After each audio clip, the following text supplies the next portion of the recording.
তা এইবারে নিত্যানন্দ প্রভুর আর আনন্দ ধরে না, তাই তিনি কেমন ভাবে নৃত্য করছেন গো? আমার নিত্যানন্দ নাচিছে,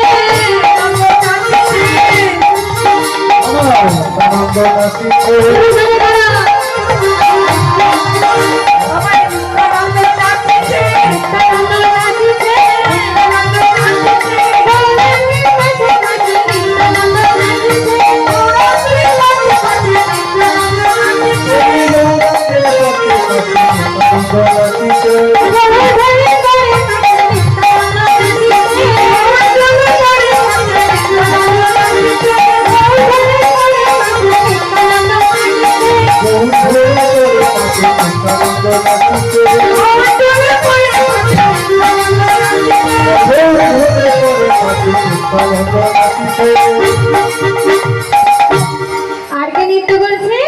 ভক্ত অবতার তত্ত্ব। তিনি কে গো? আমার অদ্বৈত নাচিছে, অদ্বৈত নাচিছে, অদ্বৈত নাচিছে, অদ্বৈত নাচিছে,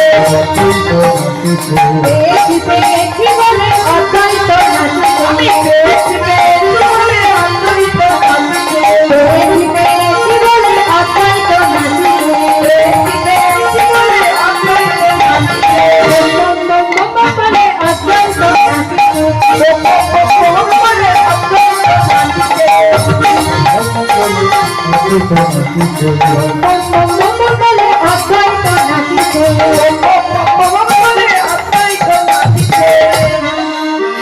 তোমাদের বাড়িতে শাঁখ নেই নাকি? হ্যাঁ, শাঁখগুলো বাড়িতে সাজিয়ে রেখে দিয়েছো? শাঁখগুলো আমানে কেন? এটা রাসলীলা হচ্ছে, উলুধ্বনি সংশোধনে না হলে ভালো লাগবে?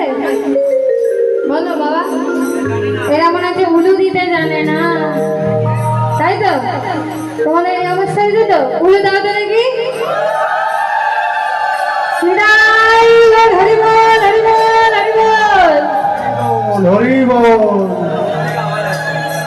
তোমরা বলো, শুনতে পাইনি।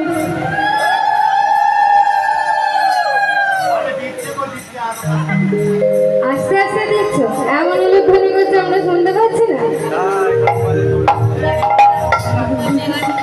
উলুধ্বনি না করলে হরিবাসন মানাবে বলো? বাবার এবার বাহু তুলে নিতাই বল হরি বল, হরি বল, হরি বল, নিতাই। তা অদ্বৈত প্রভু হলে ভক্ত অবতার তত্ত্ব। এই অদ্বৈত প্রভু কে ছিলেন? না, অদ্বৈত প্রভু ছিলেন দাপর যুগে বাবা ভোলানাথ। তিনি কলিতে অদ্বৈত হয়ে এলেন কেন, সেটা আমাদের আগে জানতে হবে। এই দাপর যুগে বাবা ভোলানাথ যখন ছিলেন, সেই দাপর যুগে অনাদিরাদি গোবিন্দ আমার বৃন্দাবনে রাসলীলা করতে, আর সেই রাস রসে দাঁড়িয়ে হয়েছিলেন মাতা পার্বতী। তো বাবা ভোলানাথ বুঝলেন এই মাতা পার্বতী প্রত্যেকদিন গভীর রাত্রে কোথায় যেন যায়। কোথায় যায় খবরটা তো আনতে হবে, তাই কি করেছে? ওই নন্দী আর ভিন্ডিকে ডেকে পাঠালেন।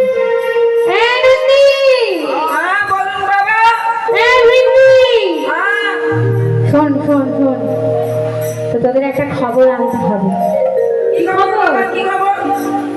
খবরটা হলো, ওই তোদের মা না গভীর রাত্রে কোথায় যেন যায়।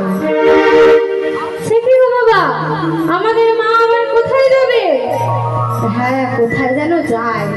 তা কি করে আমরা খবর আনবো বাবা?